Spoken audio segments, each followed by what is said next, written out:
Rosa, este é o canal Zé Tucano. Estamos aqui na sexta-feira. Praticamente a gente faz isso há uns 3 anos, desde que surgiu esse canal, para mostrar para vocês um bom livro que a gente chamou de Sextou com Livros. Hoje vai ser diferente porque não vai ser um livro, vai ser uma trilogia, portanto 3 livros, né? O primeiro livro será esse aqui, História do Universo. O autor é Edmar Trigueiro, cearense. O segundo da trilogia dele, História do Homem, Nosso Lugar no Universo, este aqui. E o terceiro, História da Vida. São 3 belos livros, gente. Esses livros eles não tem nem 200 páginas, mas são escritos de uma forma muito bacana, muito didática. E apesar disso que eu coloquei, é um livro profundo, sabe? É um livro, é uma pesquisa que ele fez, né? Então, começando pelo autor, como a gente sempre começa, quem é Edmar Trigueiro, né? Edmar Trigueiro, ele reside em Fortaleza, né? É cearense. Ele é bacharel em Direito, tem especialização em mestrado pela Universidade Federal do Ceará, foi bolsista do BNB, Banco Nordeste do Brasil, servidor da Justiça Federal, promotor de Justiça e procurador da República, sempre ingressando por concurso em que foi aprovado entre os 10 primeiros colocados. Aprovado também nos concursos de delegado da Polícia Federal e juiz federal. Nas horas vagas, dedica-se à prática de esporte, natação e corrida e aos estudos de questões fundamentais das origens, do universo, da vida e do homem. Este livro foi desenvolvido ao longo dos últimos 4 anos e é fruto do seu primeiro mergulho nas origens do universo. Então, esse primeiro livro dele aqui, História do Universo, foi feito em 2011, não é? E eu tive a honra, né? A honra mesmo de pedir a ele para um autógrafo, né? Então, esse livro ele autografou para mim. Muito bem. Edmar Trigueiro, para mim é uma grata surpresa, sabe? A forma como ele escreve, inclusive um desses 3 livros dele, ele fala uma citação do Tio, que eu acho que vale a pena colocar aqui nesse introito. Diz assim, ó: das palavras as mais simples, das simples as mais curtas. E é exatamente isso que ele faz nesse livro, sabe? Na forma de escrita, bastante objetiva, e clara, e fácil de se ler, e fácil de aprender, né? Muito bacana. Agora, o mais interessante disso tudo é que ele é um jurista, né? Ele fez mestrado, fez vários concursos nessa área, procurador da República, mas ele se dedicou também, né, a estudar a ciência, né? É um apaixonado por ciência. Então, nesse primeiro livro dele, eu vou dar 3 pinceladas bem rápidas aqui com vocês, gente, e vou deixar vocês com uma entrevista que ele deu a um site muito bacana.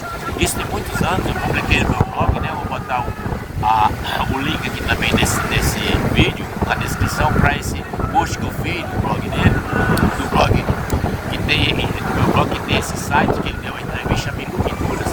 A entrevista são uns 10 minutos, então é muito bom, né? O autor falar da sua obra, né? E aí eu vou colocar aqui na sequência desse nosso vídeo de hoje, por isso que é um vídeo assim diferente e especial também. Então, nesse primeiro livro aqui, História do Universo, bem rapidamente ele diz assim, ó: durante muito tempo da história da humanidade, a religião encarregou-se de explicar o sobrenatural. Naquele passado não tão distante, não havia escolha, pois não existia ciência.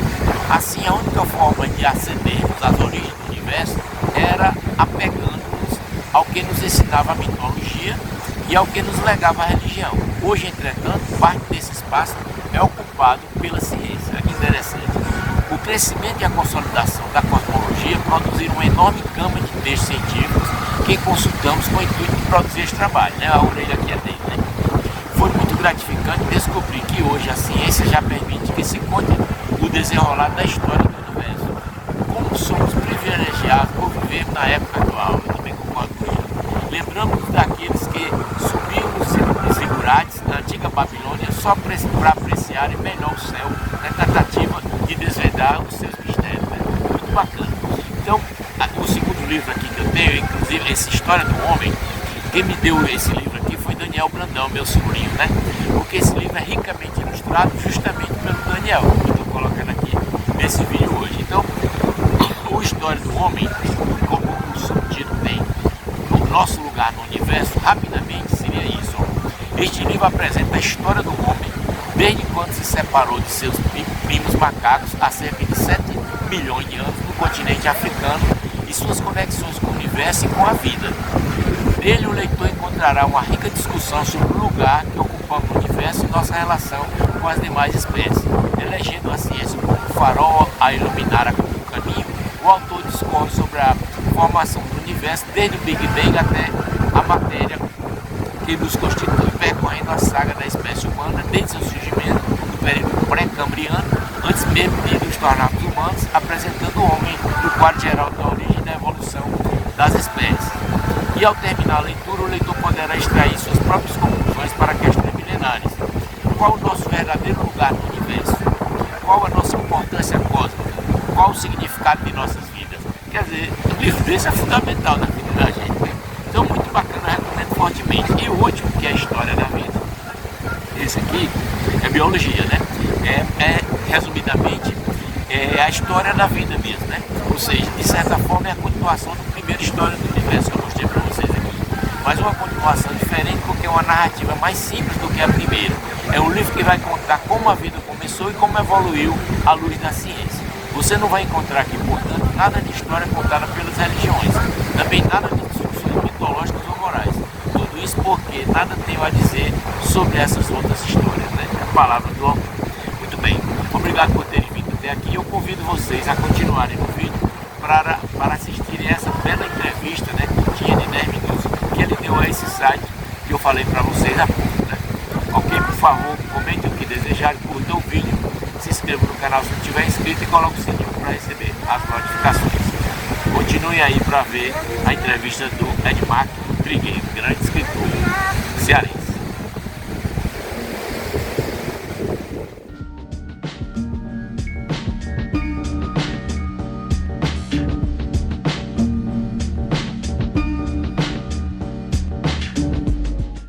Foi na biblioteca do pai, um estudioso da educação superior no Brasil, que ele descobriu um novo universo.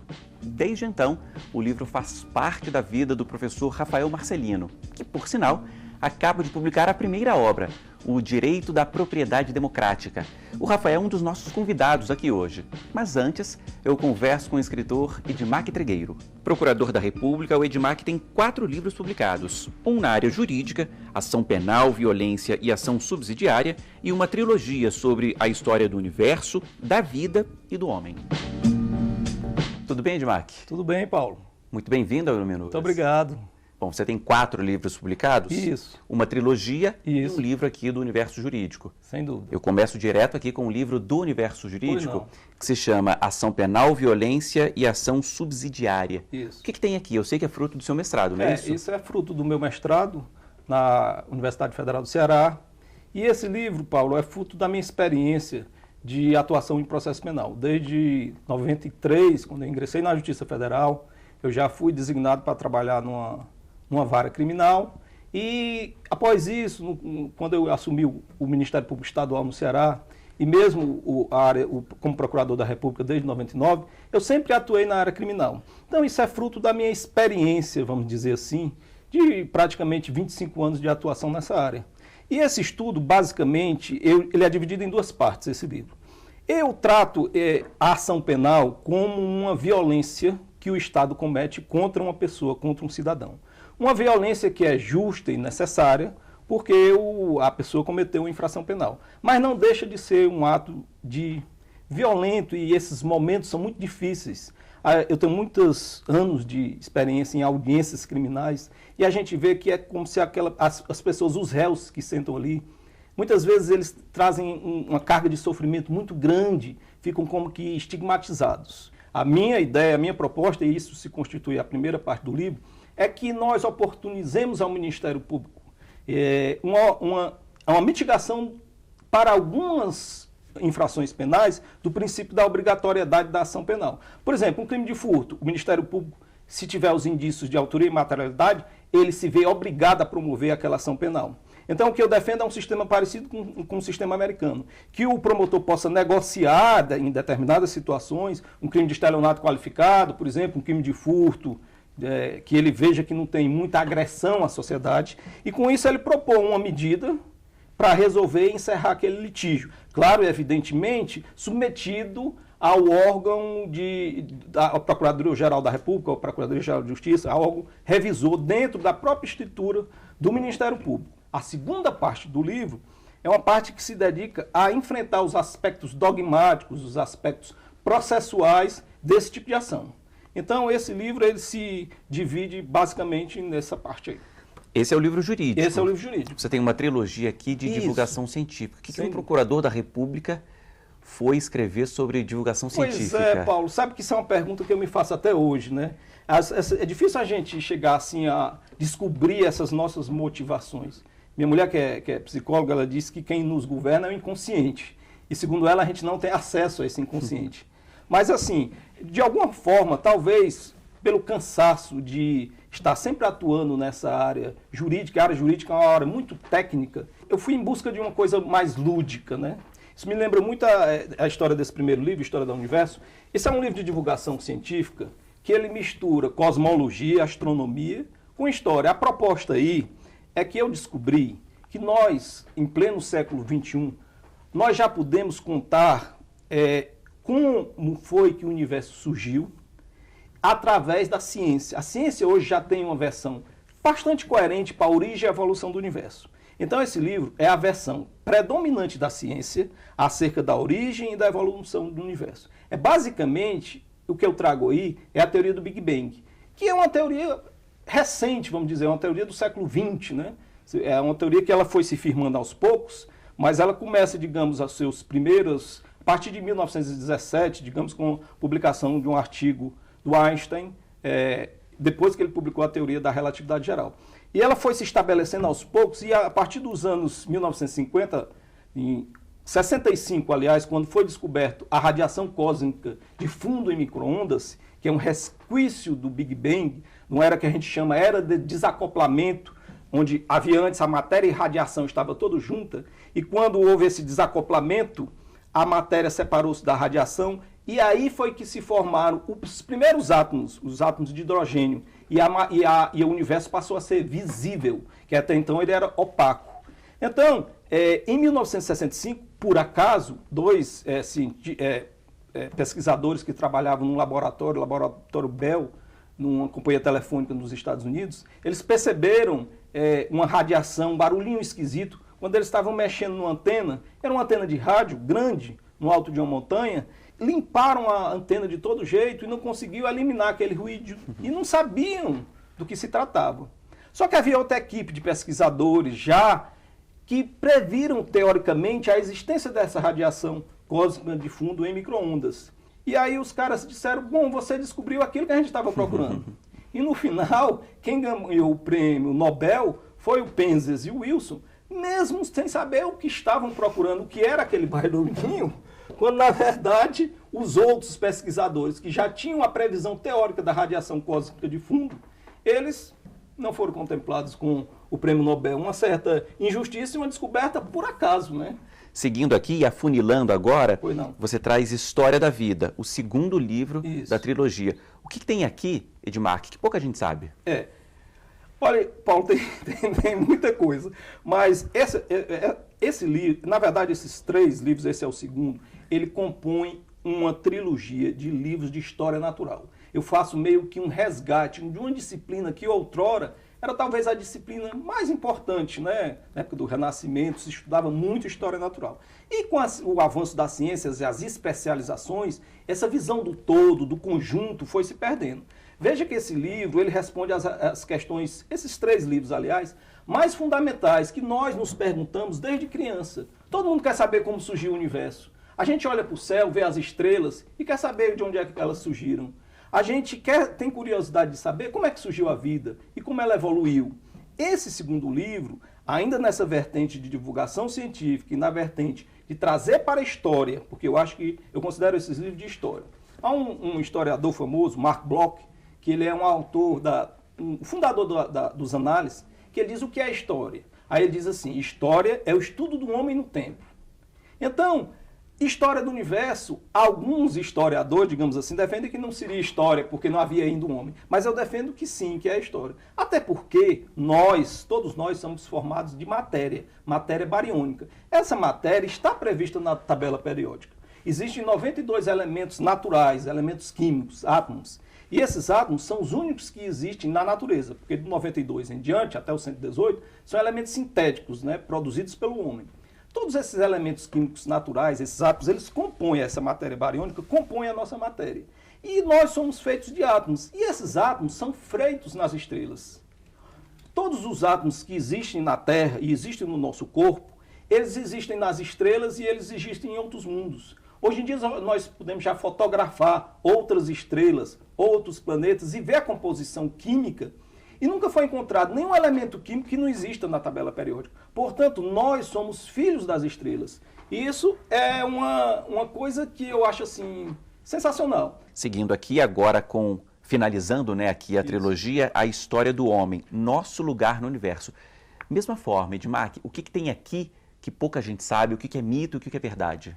Esse livro é o meu, digamos assim, o meu xodó, né? Porque ele encerra essa trilogia de livros de história natural. Você me perguntou uma coisa que tem aqui que ninguém sabe, eu vou lhe dar um exemplo. Há 50 mil anos existiam na Europa 3 espécies de hominídeos. O homem de Denisova, o homem de Neandertal e o Homo sapiens sapiens, que somos nós. Veja que não há muito tempo.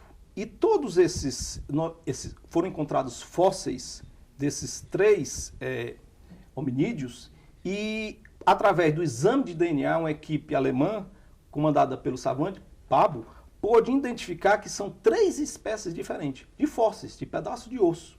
Se conseguiu ler o DNA e se identificou que são 3 espécies diferentes. Todavia, Paulo, de lá para cá só restou nós, o Homo sapiens sapiens. E por quê? Nós somos, provavelmente, o que se acusa nós de termos exterminado tanto o homem de Neandertal quanto do homem de Denisova. Mas ainda existem traços de DNA no nosso corpo, dentro das nossas células, nos cromossomos, do homem de Neandertal e do homem de Denisova, porque eles se miscigenaram, eles cruzaram e eles deixaram descendentes.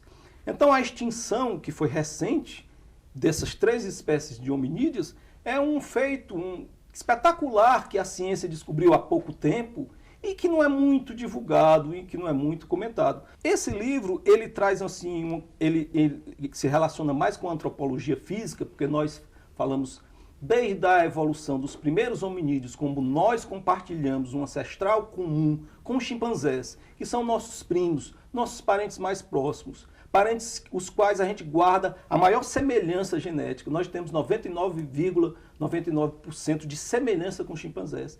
E até há 7 milhões de anos atrás, nós compartilhávamos com ele um ancestral em comum. E depois essa linhagem se dividiu, uma que foi resultar nos chimpanzés de hoje, nos bonobos, né? E a outra que foram várias espécies de hominídeos antigas, que eu trago aqui, praticamente a história de todas elas, até desaguar nessa nossa única espécie sobrevivente, o Homo sapiens sapiens, que eu atribuo a nossa, através da evolução pela seleção natural, uma vantagem cognitiva, um desenvolvimento cognitivo diferenciado, que fez com que a gente sobrepusesse as outras espécies. Para terminar, Edmar, você está aqui com a sua trilogia, A História do Homem. É muito recente, é um livro deste ano. O que ficou para você, na sua cabeça, na sua memória, depois de concluir a trilogia?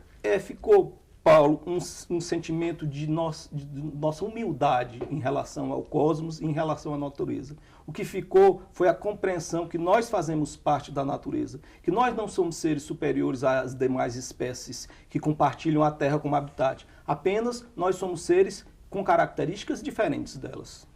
Ok, Edmar, muito obrigado. Foi um prazer te receber aqui no Iluminuras, falar um pouquinho sobre o direito, mas muito sobre divulgação científica. Prazer. Eu fiquei muito feliz com a entrevista. Muito obrigado. Bom, esse foi só o primeiro.